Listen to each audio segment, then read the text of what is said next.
بسم اللہ والصلاة والسلام علی رسول اللہ وعلی آلہ وصحبہ اجمعین رب اشرح لی صدری ویسر لی امری واحلل عقدۃ من لسانی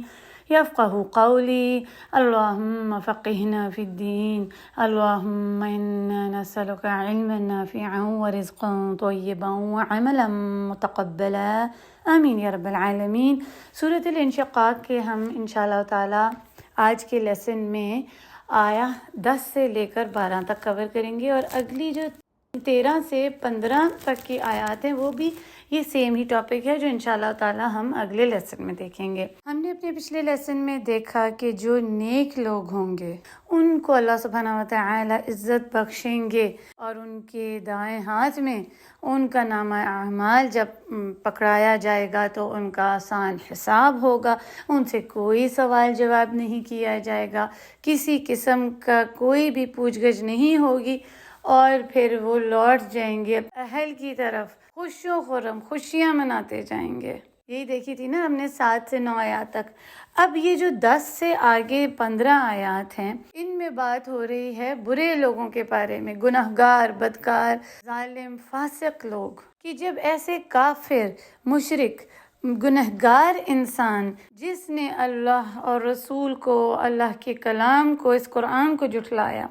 جب اس کا معاملہ ہوگا تو کیسا ہوگا کہ اس کو دی جائے گی اس کی نامہ اعمال، اس کے کرتوتوں کی کتاب جو ہے وہ اس کے پیچھے سے اس کو پکڑائی جائے گی، جیسا کہ آیا 10 میں آتا ہے وَأَمَّا مَنْ أُوتِيَ كِتَابَهُ وَرَاءَ ظَهْرِهِ، اور رہا جو دیا گیا اپنی کتاب اپنے پیٹھ کے پیچھے سے، فَسَوْفَ يَدْعُو ثُبُورًا، تو ان قریب بلائے گا ہلاکت کو، وَيَصْلَىٰ سَعِيرًا، اور داخل ہوگا بھڑکتی آگ میں۔ یہ ہیں 10 سے 12 آیات جن کو ہم آج دیکھ رہے ہیں۔ نمبر 10 میں جو وراء ظہری آیا ہے کہ کتاب اس کو پیچھے سے پکڑائی جائے گی، تو اس کا کیا مطلب ہے کہ پیچھے سے کتاب دی جائے گی، اس کے ہاتھ میں سامنے سے کیوں نہیں تھمائی جائے گی؟ اس کے بارے میں مختلف رائے ہیں۔ ایک تو یہ کہ اس کا جو سیدھا ہاتھ ہے اس کو کہتے ہیں کہ زنجیروں سے جکڑ دیا جائے گا گردن کے ساتھ، ایسے مجرم انسان کی جس نے جرم کیے تھے، گناہ کیے تھے۔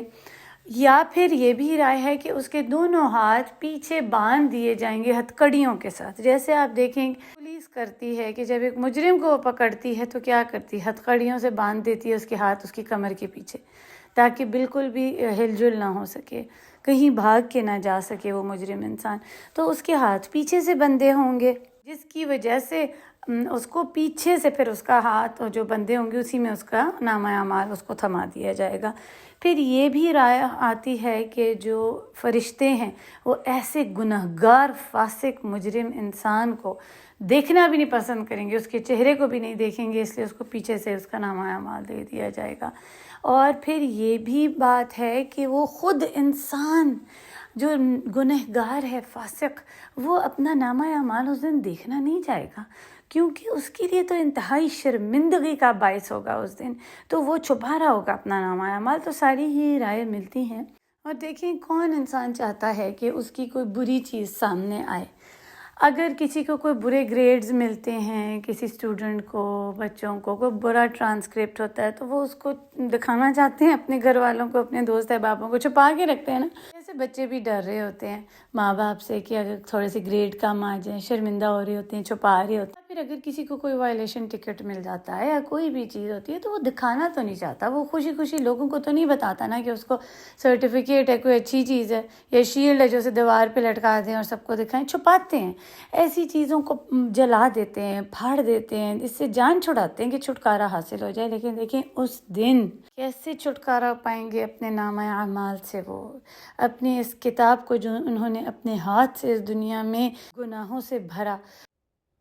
اس سے وہ جان نہیں چھڑا پائیں گے۔ اور جیسے ہی ان کو یہ برا نامہ اعمال، ان کا یہ کتاب ان کو پھینکی جائے گی، ان کی طرف ان کو ماری جائے گی، تو وہ کیا کریں گے؟ اسی وقت اپنی ہلاکت کو بلائیں گے، اپنی موت کو بلائیں گے۔ فَسَوْفَ يَدْعُو ثُبُورًا، جیسا کہ آیہ نمبر 11 میں آتا ہے، ثبورا سا ب را سے ہے یہ لفظ. یہ جو لفظ ہے ثبور، پہلے تو اس کو ٹھیک طرح آپ اس کا ادا بھی کرنا آنا چاہیے کہ یہ صاد سے نہیں ہے، یہ سا سے ہے. ٹھیک ہے، وہ جو صبور ہے صاد با را اس کی جڑ ہے، وہ مختلف لفظ ہے، یہ ثبور ہے. سا جو ہے اس کو جب ہم بولتے ہیں اس لفظ کو، جب آپ تلاوت بھی کرتے ہیں تو یہ جو زبان ہے نا آپ کی سامنے والے دانتوں کے نیچے اس کو چھوتی ہے، تھوڑی سی باہر نکلتی ہے، تو پھر یہ لفظ ادا ہوتا ہے سا ثبورا. تو اس کو تو پہلے ٹھیک کریں آپ، اس کے بعد اب اس کو سمجھیں کہ یہ ثبورا جو ثبور لفظ ہے، یہ صبر یصبرو کہتے تھے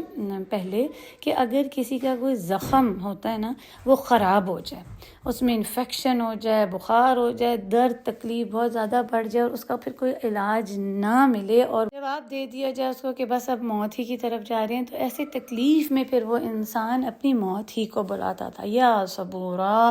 کہ کاش میں مر ہی جاؤں، مجھے موت آ جائے، استغفر اللہ ربی. اس وقت ایسی بات بتائیے کہ جس میں ان کو کوئی حل نہیں ملے گا تو وہ اپنی تباہی کو، اپنی بربادی کو، اپنی موت کو بلائیں گے، چیخیں گے، چلائیں گے، روئیں گے،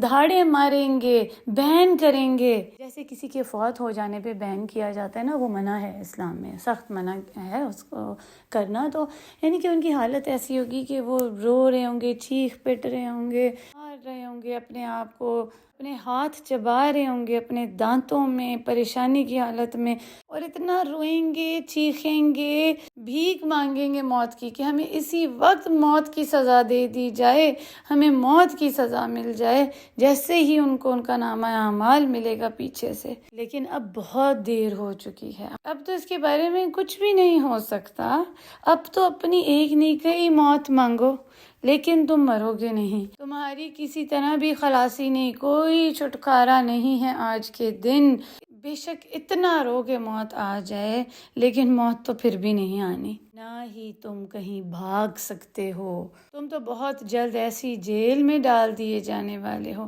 ایسے قید خانے میں پھینک دیے جانے والے ہو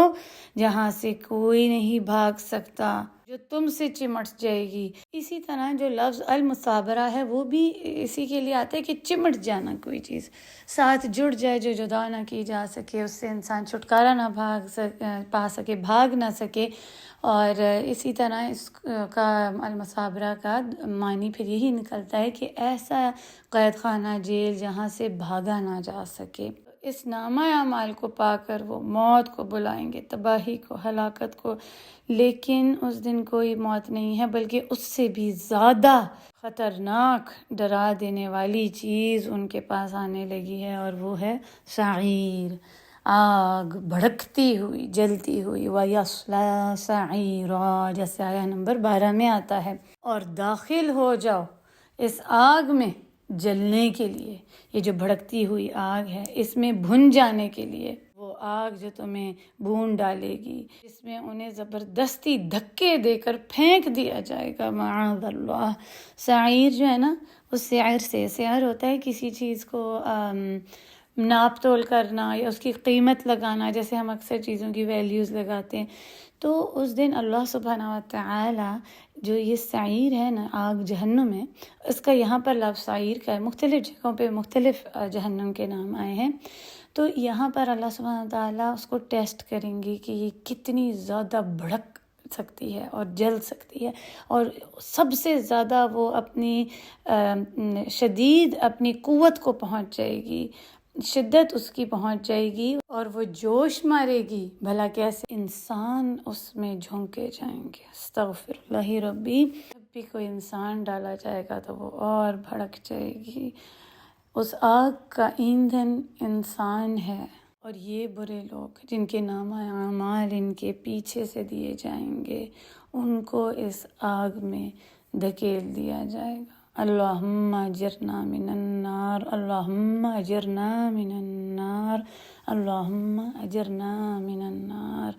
اللہ سبحانہ وتعالی ہمیں جہنم کی آگ سے بچا لیں. اس دعا کو مانگا کریں صبح شام، اپنے سجود میں، اپنی نمازوں میں، جب یاد آئے تو اس کو مانگیں. کچھ سیکنڈ کی دعا ہے. بڑی چھوٹی سی سادی سی اور آسان سی، لیکن اتنی بڑی قدر و قیمت ہے اس کی جس کا ہم سوچ بھی نہیں سکتے۔ یہ ہمیں آگ سے بچا لے گی، کہ ہمارے پیارے نبی صلی اللہ علیہ وسلم نے فرمایا کہ جو 3 بار اس دعا کو مانگ لے کہ اللہ سبحانہ وتعالی مجھے جہنم کی آگ سے بچا لے، اللہم اجرنی من النار، تو جہنم خود اللہ سبحانہ وتعالی سے سوال کرتی ہے کہ اس کو جہنم سے بچا لے۔ اور پھر اللہم انی اسألک الجنہ 3 دفعہ اگر کہہ دیں تو جنت خود کہتی ہے کہ اللہ سبحانہ وتعالی اس کو مجھ میں داخل کر دے۔ اے اللہ سبحانہ وتعالی میں آپ سے سوال کرتی ہوں جنت کا، اور پھر جنت بھی مانگیں تو فردوس سب سے اعلیٰ جنت، اللہم انی اسألک جنت الفردوس، یہ مانگا کریں۔ 3 دفعہ مانگیں تو پھر جنت میں داخل ہو جائیں گے۔ اور آپ کا یہ ہوم ورک ہے کہ اب آپ نے اس دعا کو کہیں ایسی جگہ پہ لگانا ہے جہاں پہ سب آتے جاتے دیکھیں،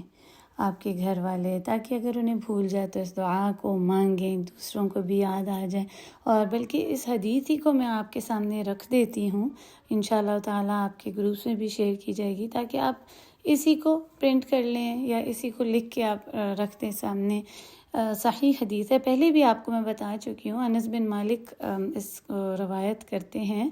اور فرماتے ہیں کہ رسول اللہ صلی اللہ علیہ وسلم نے فرمایا کہ جو بھی جنت کا 3 بار اللہ سبحانہ وتعالی سے سوال کرے گا، مانگے گا اللہ سے جنت، تو